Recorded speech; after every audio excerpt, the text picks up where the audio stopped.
जमे रहो क्यों मंजिल का इशारा जमे रहो. Film ini syarat pesan moral dan sangat inspiratif, sehingga menarik untuk ditonton terutama oleh para guru, orang tua, pendidik, dan juga siswa. Film yang dibintangi dan dibesut oleh Amir Khan ini menceritakan liku-liku perjuangan luar biasa dari seorang anak kelas 3 SD bernama Ishan yang mengidap disleksia. Dia mengalami kesulitan dalam membaca, menulis, dan berhitung karena semua huruf dan angka terlihat menari-nari saat dibaca. Dalam film yang dirilis tahun 2007 ini, Ishan sukses membuktikan diri sebagai yang terbaik di sekolahnya meski harus berjibaku dengan kesulitan belajarnya.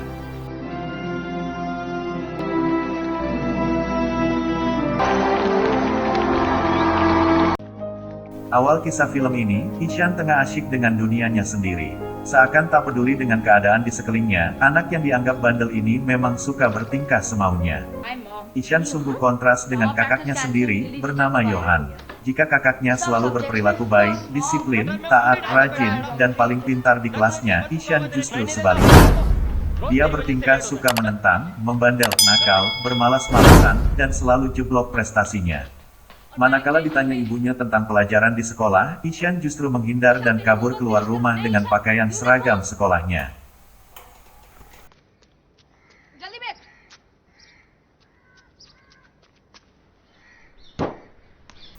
Pagi harinya merupakan saat yang sibuk. Ayahnya bersiap untuk bekerja ke luar kota. Johan, kakaknya, sepagi itu menyempatkan belajar sebelum bergegas ke sekolah dengan necisnya. Sementara itu, Ishan masih bermalas-malasan di ranjang tidurnya. Sontak ibunya tergopoh-gopoh untuk membantu persiapan Ishan yang tampak ogah-ogahan bersekolah. Ketika disuruh mandi, Ishan hanya asyik bermain-main. Terpaksa, ibunya memaksa Ishan untuk mempercepat keberangkatannya. Maklum, bas sekolah yang menjemputnya sudah tidak sabar hanya menantinya lantaran waktu yang kesiangan. Ketika pelajaran berlangsung, guru sedang asyik menerangkan. Namun, Ishan tak memperhatikan dan melamun di ujung jendela. Mengetahui tingkah Ishan, guru itu lalu bertanya dan Ishan sontak tergagap. Disuruhnya membaca kalimat di dalam buku pelajaran. Namun, Ishan tak menemukan yang dimaksudkan. Temannya mencoba membantu menemukannya. Kemudian sang guru terus mendesak untuk membacanya. Ishan yang tak bisa membaca menjawab jujur, hurufnya menari-nari. Jawaban Ishan membuat seluruh teman sekelasnya tertawa ngakak. Bu guru yang terpancing emosi, lalu menyuruhnya membaca huruf yang dilihatnya menari-nari itu. Namun sekali lagi, Ishan tetap kesulitan membacanya. Bu guru yang jengkel menuding Ishan sedang membuat lawakan yang menyebalkan. Merasa terus didesak, Ishan malah meledeknya dengan mengucapkan kata-kata tanpa makna. Kontan, suasana kelas kembali bergemuruh menertawakannya. Dan puncaknya sang guru mengusir Ishan keluar kelas. Usai menjalani hukuman di luar kelas, sang guru menyuruhnya masuk kembali ke kelas untuk mengikuti pelajaran selanjutnya. Teman-temannya mengingatkan Ishan untuk menyiapkan PR matematika. Merasa belum mengerjakan, Ishan tergagap dan memilih kabur dari kelas.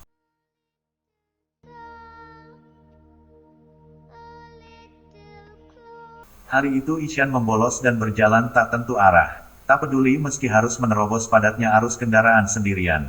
Melihat-lihat apa saja yang menarik perhatiannya dan berhenti di mana saja dia mau. Tidak sampai di situ saja, Ishan menyempatkan berkeliling naik bas umum tanpa teman. Tiada peduli sekelilingnya, dia pun tampak menikmati laju kendaraan itu. Turun dari bus, dia terus melanjutkan petualangannya dengan berjalan melihat-lihat kawasan kumuh dan kaum gelandangan. Merasa suntuk berpetualang hari itu, Ishan kembali dan merebahkan diri di bus sekolah yang sunyi. Tak lama kemudian, teman-temannya datang dan bus sekolah mengantar anak-anak pulang. Tidak hanya di sekolah, di rumah pun kelakuan belajar Ishan setali tiga uang. Sang ibu dengan sabar mencoba mengajarinya membaca dan menulis. Tapi, Ishan tetap mengalami kesulitan sehingga ibunya kerap menghela nafas panjang.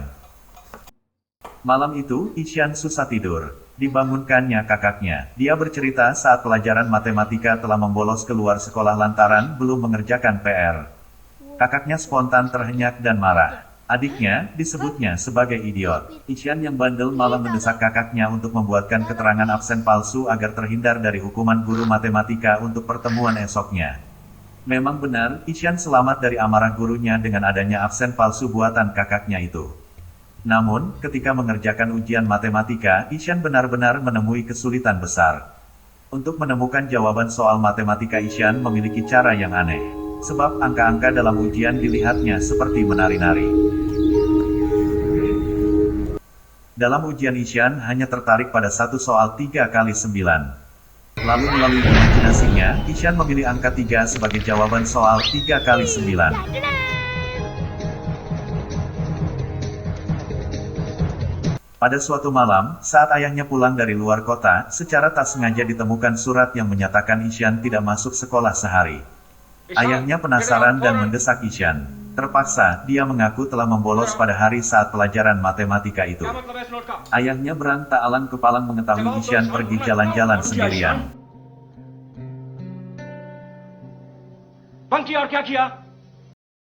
Dalam pertemuan dengan guru-guru di sekolah, semua kelakuan Ishan diungkap. Seorang guru menyebut Ishan kerap kali keluar kelas dengan beralasan pergi ke toilet. Dan jika berada di ruang kelas, disebutnya berbuat onar dengan banyolan konyolnya. Sementara itu, guru matematika menunjukkan nilai 0 untuk hasil ujiannya. Lalu, guru itu mempertontonkan salah satu lembar jawaban soal matematika yang hanya dikerjakan satu soal dengan jawaban yang salah, yakni 3 kali 9 sama dengan 3. Di ujung pertemuan, kepala sekolah mengaku sudah tidak sanggup mendidik Ishan di lembaganya. Ini merupakan tahun kedua Ishan berada di kelas 3 SD karena pernah tidak naik kelas di tahun sebelumnya. Pihak sekolah menyarankan Ishan disekolahkan ke sekolah untuk anak yang berkebutuhan khusus semacam sekolah luar biasa atau SLB. Ishan dianggap sebagai anak idiot atau tidak normal. Dengan berat hati, ayahnya berusaha mencarikan sekolah alternatif. Ibunya sebenarnya keberatan karena masih berada di tengah semester dan tak ingin berjauhan dengan Ishan yang justru butuh perhatian. Ishan pun juga berusaha berontak. Tapi ayahnya bergeming lantaran sudah menghubungi lembaga sekolah lain yang menyediakan asrama. Please नहीं जाना मुझे boarding school अच्छा चुप नहीं boarding school तो जाना पड़ेगा नहीं जाना मुझे बोर्डिंग स्कूल मामा बोर्डिंग स्कूल अच्छी जगह है नहीं जाना मुझे boarding Singkat cerita, Ishan benar-benar dikirim ke sekolah asrama. Tak ada pilihan lain, Ishan harus berpisah dengan orang tuanya.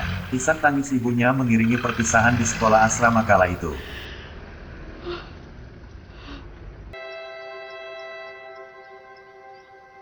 Dengan langkah gontai, Ishan dipaksa masuk ke asrama. Kini sepenuhnya Ishan harus tunduk dengan aturan-aturan baru yang menuntut kedisiplinan dan kepatuhan.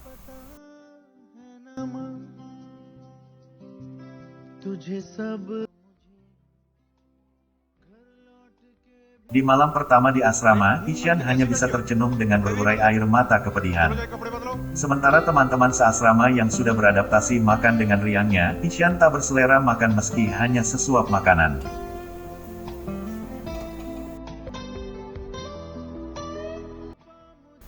Malam semakin larut, dikala teman-temannya mulai tertidur, Ishan tak sanggup memejamkan mata. Di kamar mandi Ishan menangis pilu. Diraihnya air untuk menyeka matanya yang sembab. Esok harinya, Ishan masuk sekolah hari pertama. Di dalam kelas, guru barunya menyuruh Ishan duduk di bangku paling depan, berdampingan dengan Rajan, teman baru yang pandai dan baik hati. Setelah itu, sang guru menyuruh Rajan membacakan sebuah puisi di buku dan Ishan disuruh menafsirkan puisi tersebut. Ishan menjelaskan tafsir sesuai pemikirannya. Namun, Pak Guru tidak puas dengan jawaban itu dan melempar kesempatan pada siswa lain.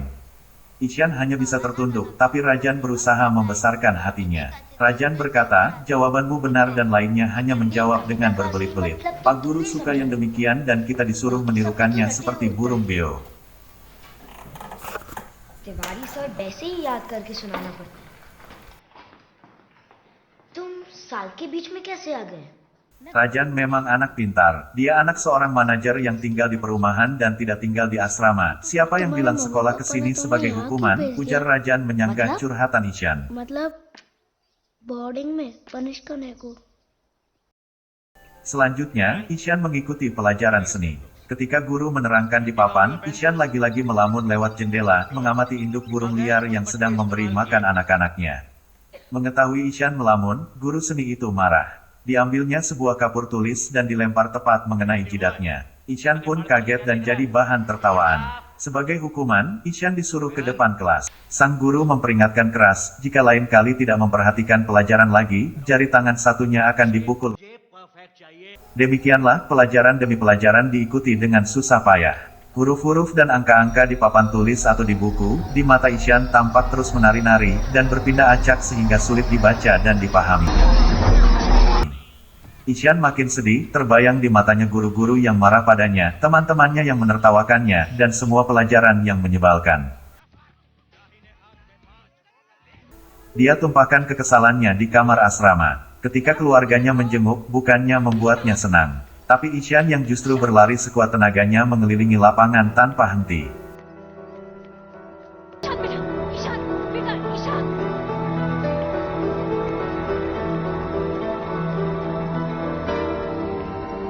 Keluarganya merasa sangat iba, ibunya dan kakaknya terus menghiburnya. Ishan memang sempat dimintakan izin pulang untuk menenangkan dirinya. Inu, chalo beta.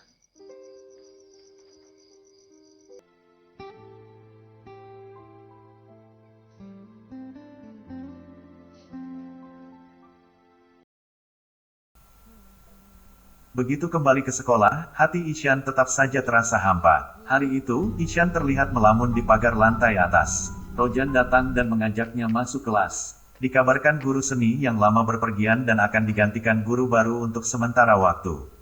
Rojan berharap guru baru ini beda dengan yang lama. Benar saja. Guru baru ini memang tampil beda luar biasa. Datang dengan aksi menyanyi yang jenaka dan bersukaria, membawa aura yang menggelorakan seluruh siswa kelas 3. Guru seni ganteng yang diperankan Amir Khan ini selalu ramah dan ceria, sehingga mampu menggugah semangat siswa-siswanya. Semua bergembira menyambutnya, hanya Ishan yang masih dirundung kesedihan. Guru bernama Ram Shankar ini pelan-pelan melakukan pendekatan.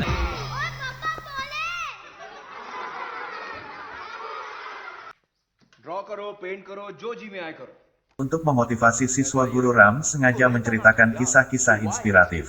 Tokoh pertama dikisahkan riwayat singkat seorang ilmuwan jenius yang dulunya kesulitan dalam sekolahnya. Ketika ditunjukkan foto Albert Einstein, Ishan mulai tertarik dan langsung memperhatikan tokoh yang mengguncang dunia itu. Kisah kedua adalah Leonardo da Vinci, pelukis sketsa kerja helikopter yang karyanya mengilhami ditemukannya pesawat terbang 400 tahun kemudian. Ini dikisahkan juga pernah mengalami kesulitan membaca dan menulis. Pada penuturan kisah selanjutnya, Ishan disuruh menyalakan lampu listrik. Guru Ram bertanya, siapakah yang menerangi dunia dengan lampu listrik? Kali ini dengan spontan Ishan menjawab lugas, Edison. Thomas Alva Edison. Guru Ram langsung memuji Ishan dan menyuruhnya duduk kembali. Dijelaskan, Thomas Alva Edison juga kesulitan membaca dan menulis.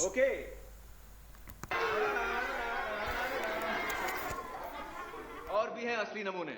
Pablo Picasso, famous cubist painter. Demikianlah Guru Ram terus menceritakan kisah-kisah inspiratif serupa. Intinya, Guru Ram hendak mengatakan bahwa ada permata dalam diri orang yang bisa mengubah arah dunia dengan sudut pandang yang berbeda.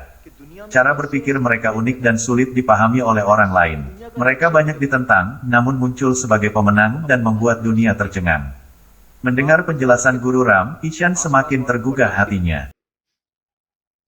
इन सिकंदरों, कलंदरों, बिलंदरों के Usai memotivasi, Guru Ram mengajak anak-anak melakukan kegiatan di luar kelas.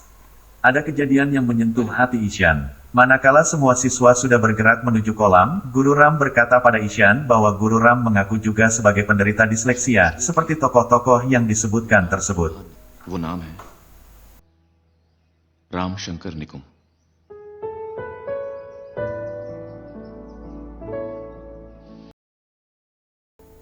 Sejak itulah, Ishan merasa dekat dengan Guru Ram. Kondisi yang dialaminya serupa dengan gurunya dan baru kali ini ada orang yang bisa memahami kesulitannya. Ketika sampai di kolam, semua siswa bebas membuat kreasi seni. Disinilah, Ishan melakukan sesuatu yang sangat berbeda. Dia berkreasi membuat perahu unik dengan baling-baling sehingga bisa bergerak di atas air. Kontan saja, Guru Ram dan semua siswa mengapresiasi dan bersorak gembira.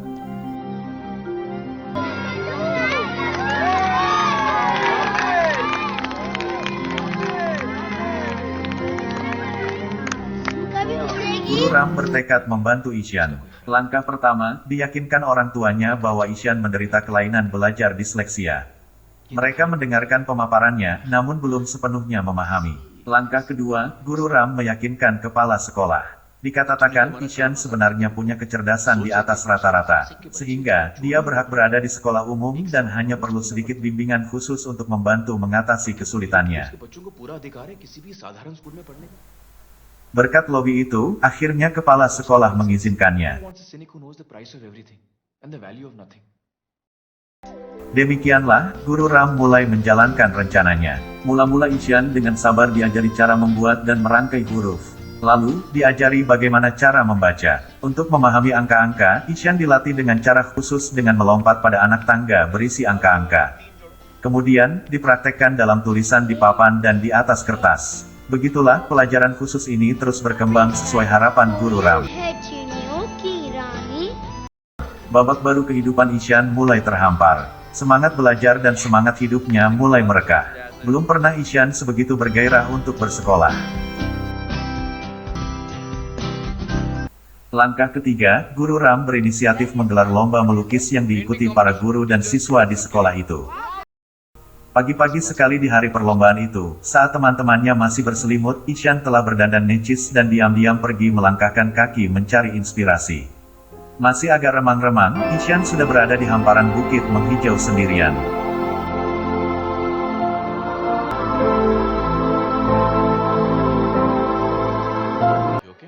Lomba sudah akan dimulai. Guru Ram gelisah melihat Ishan belum juga menampakkan diri. Tapi, kegalauan segera terobati begitu melihat kelebat Ishan datang dengan penuh ketenangan. Setelah mendapatkan peralatan melukis, Ishan tidak duduk berjubel seperti kebanyakan siswa. Dia mengambil tempat tersendiri sementara Guru Ram yang juga ikut lomba terus mengamati. Jika yang lainnya kebanyakan hanya melukis dengan kuas dan pastel, tidak demikian dengan Ishan. Dia melukis dengan sepenuh jiwa. Tak jadi masalah, meski kedua jari jemari berlepotan dengan cat warna-warni.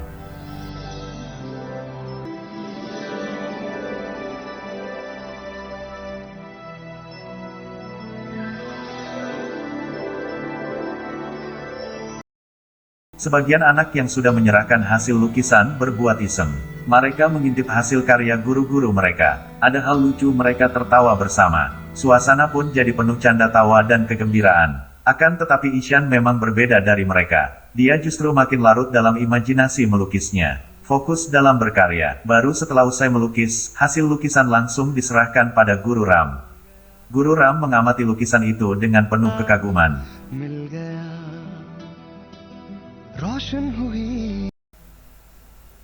Ishan terkejut melihat lukisan Guru Ram. Betapa tidak, yang dilukis sang guru idola adalah dirinya yang sedang tersenyum. Ishan memandangi Guru Ram dan Guru Ram tersenyum padanya.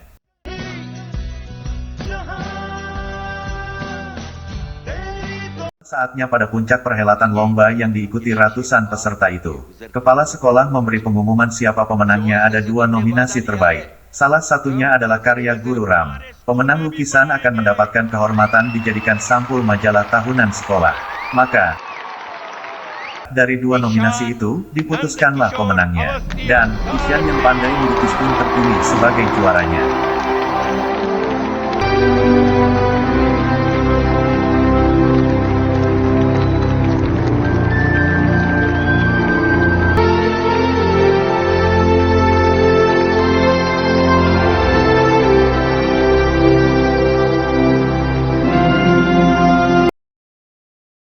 Menerima penghargaan sebagai pemenang, air mata Ishan berderai.